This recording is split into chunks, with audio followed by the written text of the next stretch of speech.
What happens when one of the most beloved talk show hosts in television history comes face to face with a royal guest who refuses to play by the rules? In just 34 seconds, a single comment would spark the most explosive confrontation ever broadcast on late-night television, ending with security escorting a prince off the stage while cameras kept rolling. Graham Norton had seen it all. Decades behind the desk, thousands of guests, countless unexpected moments. But nothing could have prepared him for what was about to unfold on this particular evening. The audience settled into their seats. The familiar theme music faded out, and Graham walked onto the stage with his signature warmth and charm. "Good evening, everyone, and welcome to the show," Graham said, his Irish accent putting the crowd at ease immediately. "We have quite the lineup tonight. Please welcome our first guest, Prince Harry." The audience applauded as Prince Harry walked out, waving briefly before taking his seat on the famous red couch. Graham smiled and leaned forward, ready to begin the conversation with his usual blend of humor and genuine interest. "Harry, wonderful to have you here. Thank you for joining us," Graham said warmly. "Thanks for having me," Harry replied, settling back into the couch with an air of casual confidence. Graham glanced at his cards and smiled. "Now, I have to ask because everyone wants to know. You've been quite vocal lately about your experiences, your life, all of it really. How are you finding things now?" Harry shifted slightly. "You know, Graham, I think people need to understand what I've been through. The media, the pressure, the constant scrutiny. It's not easy being me." Graham nodded politely. "Of course, I can only imagine the unique challenges that come with your position. But you've also had extraordinary opportunities that most people could only dream of, haven't you?" The first hint of tension appeared on Harry's face. "Is that what you think? That I should just be grateful and shut up about the difficulties?" Graham's smile remained, but his tone became more measured. "Not at all. I'm simply saying that perhaps there's a balance to be struck between acknowledging hardship and recognizing privilege." Harry leaned forward, his voice taking on an edge. "You have no idea what it's like, Graham. You sit here in your comfortable studio, asking your comfortable questions, making people laugh, when you've never had to deal with what I've dealt with." The audience fell silent. This was not the playful banter they were used to on Graham's show. Graham maintained his composure, years of experience showing through. "Harry, I think we all face challenges in different ways. My job is to have conversations, to listen, to engage. That's what we're doing here," Graham said calmly. "Your job is to make entertainment out of people's lives," Harry shot back. "To pry and probe and then package it all up for ratings. How is that any different from the tabloids I've spent my life fighting against?" Graham took a breath. "Well, for one thing, my guests choose to be here. They come willingly to share what they're comfortable sharing. There's no intrusion, no violation of privacy." Harry laughed, but there was no humor in it. "Choose to be here? You think everyone who sits on this couch actually wants to be here? They come because they have to, because their publicists tell them to, because it's part of the game. And yet you're here," Graham pointed out gently. "I'm here because I was told it would be good for my image," Harry said bluntly. "To show I'm normal, relatable, all of that nonsense. But sitting here now, listening to your questions, I'm wondering why I bothered." The tension in the studio was thick enough to cut. Graham's expression remained professional, but something had shifted in his demeanor. This was his show, his space, and his patience was being tested. "Harry, I understand you've been through a great deal, but I have to say, I've welcomed you onto this program with nothing but respect. My questions have been fair and thoughtful. If you're finding this difficult, perhaps we should discuss what you'd rather talk about." Harry waved his hand dismissively. "See, there it is again. That condescending tone. You all do it. You pretend to care, pretend to understand. But really, you just want the juicy bits. You want me to spill secrets about my family. so you can get your clicks and your views. That's not what this is, Graham said firmly. I've built my career on having genuine conversations with people. I don't ambush guests. I don't exploit them. And I certainly don't appreciate being compared to the worst elements of media intrusion. Oh, touched a nerve, have I? Harry said with a smirk. The truth hurts, doesn't it, Graham? Graham sat up straighter. You know what, Harry? I've been doing this for a very long time.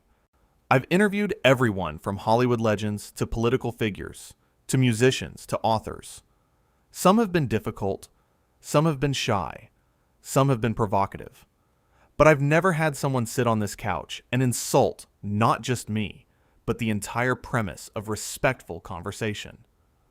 Respectful? Harry scoffed. You want to talk about respect? Where was the respect when photographers chased my mother? Where was the respect when every detail of my life was plastered across newspapers? Where was the respect when I was growing up in a fishbowl? None of that was me, Graham said quietly but firmly. I had nothing to do with that, and neither did this audience. Neither did my crew. You're sitting here taking out your anger on people who have only shown you kindness. Harry stood up suddenly. Kindness? This whole thing is a farce. You parade people out here, make them dance for the audience, and call it kindness. Well, I'm done dancing. Graham remained seated, his voice steady.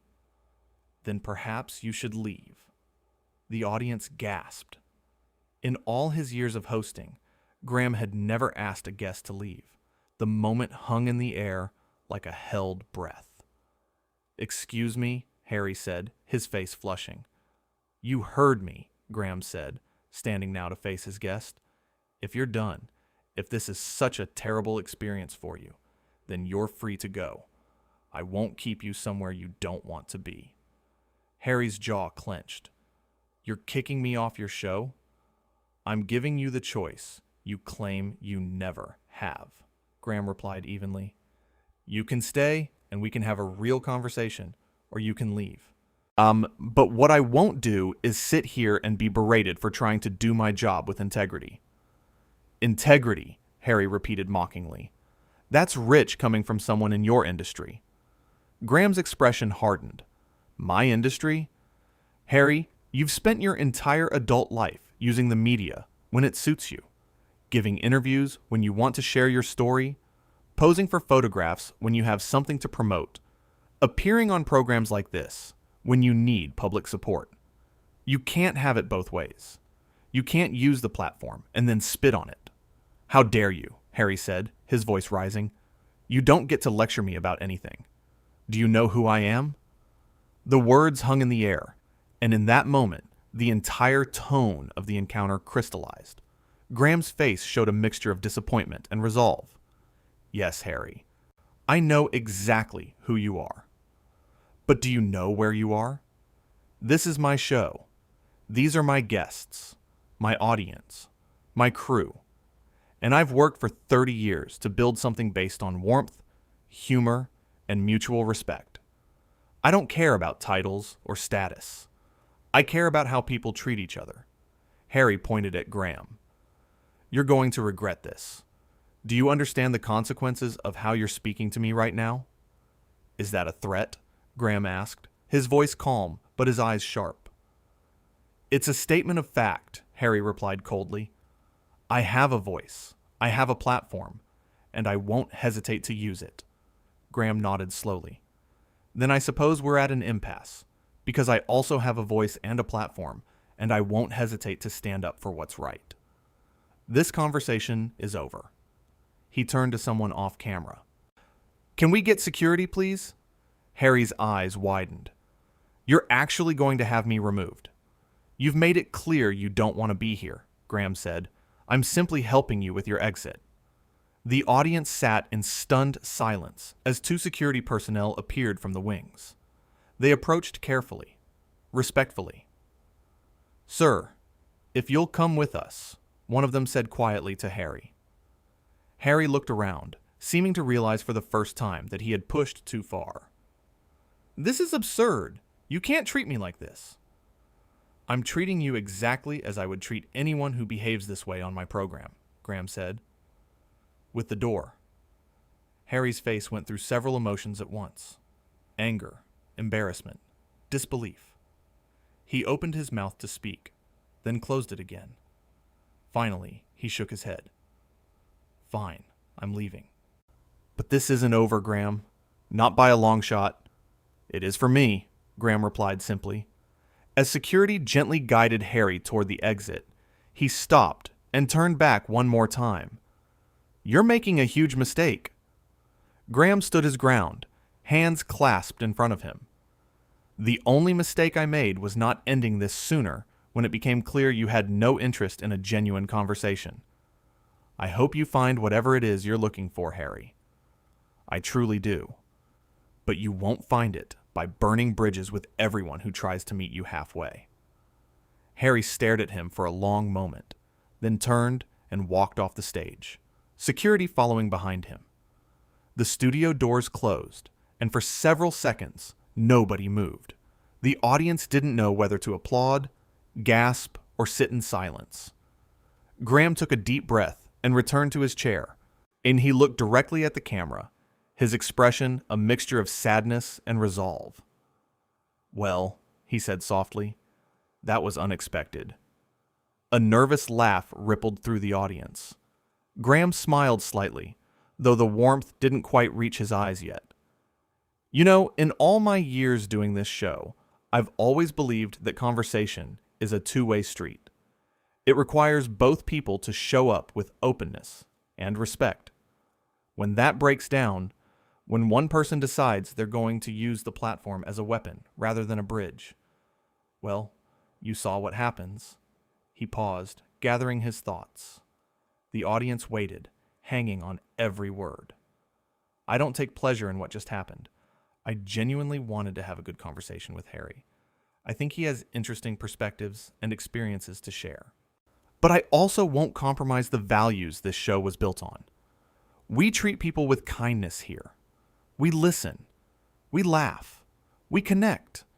And when someone comes in with anger and resentment, determined to see enemies where there are only friends, it's impossible to move forward. Graham looked down at his cards, then back up at the audience. I've interviewed thousands of people on this couch. Some were nervous, some were guarded, some were going through difficult times. But we always found a way to have a real moment together. Because that's what this is about. Real moments. Real conversations. Not performances or power plays. The audience began to applaud, slowly at first, then building to a standing ovation. Graham looked genuinely touched, his eyes misting slightly. Thank you, he said, his voice thick with emotion. Thank you for understanding. Now, we're going to take a quick break, regroup, and when we come back, we'll continue with our other scheduled guests. Because the show, as they say, must go on. The audience erupted into applause, showing their full support for Graham. He acknowledged them with a small nod before sitting back down in his chair. The cameras remained rolling, capturing every moment of this unprecedented situation. Graham composed himself, running a hand through his hair. You know, he said to the audience, his voice carrying the weight of the moment, I've had some unusual shows before. I've had guests who've had perhaps a bit too much to drink before coming on. I've had people who've been so nervous they could barely speak. I've even had someone fall asleep mid-interview. But I've never, not once, had someone come on this program with such open disdain for the entire process. The audience murmured in agreement. One woman in the front row called out, "You did the right thing, Graham." He smiled at her gratefully. Thank you. I appreciate that. Because honestly, in the moment, you're not thinking about right or wrong. You're just trying to navigate a situation that's spiraling out of control. And I kept asking myself, what more could I have done? How else could I have approached this? He paused, looking thoughtful. I started with gentle questions. Questions that would allow him to share whatever he felt comfortable sharing. When that didn't work, I tried redirecting. When he became hostile, I remained calm. I gave him multiple opportunities to reset, to take a breath, and to remember that we're all just people trying to have a conversation. But at every turn, he chose aggression over engagement. Graham leaned forward, his elbows on his knees. And here's the thing that really struck me during that exchange. It wasn't just that he was angry. People are allowed to be angry. They're allowed to have complicated feelings about their experiences. What bothered me was the assumption that his anger entitled him to treat everyone around him as the enemy. The audience, the crew, me, we're all just trying to do our jobs and create something entertaining and meaningful. We're not the villains in anyone's story. The audience clapped again, longer this time. Graham waited for the applause to die down before continuing. You heard him say, "Do you know who I am?" And in that moment, I realized that's the heart of the problem. He came here believing his identity, his status, would shield him from the basic expectations we have for every guest. That somehow, the rules of common courtesy didn't apply to him. And I simply couldn't let that stand. He stood and walked to the front of the stage, closer to the audience. I've interviewed members of royal families before. I've interviewed presidents and prime ministers. I've interviewed people whose names are known around the world. And you know what? The best conversations, the most memorable moments, have come when those people set aside their titles and their status and just talk to me like one human being to another. That's when the magic happens. That's when we connect. Graham's voice grew stronger, more passionate. But you can't force that connection. You can't manufacture genuine conversation when one person is determined to see everything through a lens of persecution and resentment. I tried. I really did try. But there comes a point where you have to accept that some people aren't ready or willing to meet you halfway. He walked back to his chair and sat down, the weight of the evening visible in his posture. The moment he threatened me, that's when I knew it was over. You're going to regret this, he said, as if the consequence of treating him like every other guest would be some terrible punishment, as if standing up for basic decency was something I should fear. Graham shook his head. I don't live my life in fear of powerful people being upset with me. I live my life trying to be kind, trying to be fair, trying to create a space where interesting conversations can happen. And when someone comes into that space and tries to poison it with threats and hostility, they're not welcome anymore. It's really that simple. The audience member who had spoken up earlier called out again. He was so rude to you, Graham. You didn't deserve any of that. Graham's expression softened. Thank you, love. That's kind of you to say. And no, I don't think I deserved it. But I also don't think it was really about me. When someone comes at you with that much anger from the very start, it's usually about something much bigger. Something they're carrying with them. And while I have sympathy for whatever struggles he's facing, I can't allow those struggles to become weapons used against innocent people. He glanced at the empty couch where Harry had been sitting just minutes before. I wonder if he realizes what he did here tonight. I wonder if, once he calms down and has time to reflect, he'll understand that he sabotaged his own opportunity. Because this show reaches millions of people. It's a platform that could have been used to share his perspective, to build understanding, to connect with an audience that was ready and willing to listen to him. Graham's voice took on a tone of genuine sadness. Instead, he chose to burn it all down. And for what? To prove some point about media being terrible? To demonstrate that he's been victimized? All he actually proved is that sometimes the worst enemy we face is the one we bring with us. The anger we hold on to. The grievances we refuse to let go of. The studio was completely silent now, everyone hanging on Graham's every word. He continued, his voice quieter, but no less powerful. When he compared me to the tabloids that hounded his mother, that cut deep. Because anyone who knows me, anyone who knows this show, understands that we're the opposite of that invasive, destructive media culture. We invite people in. We ask them what they want to share. We create a safe, warm environment where they can be themselves. To have that compared to the paparazzi who chase people down streets, who invade privacy, who cause genuine harm, that was deeply unfair. Graham looked directly into the camera. But even then, even after that comparison, I tried to move forward. I tried to explain the difference. I tried to create an opening for better understanding. And he threw it back in my face with more accusations, more hostility, more contempt.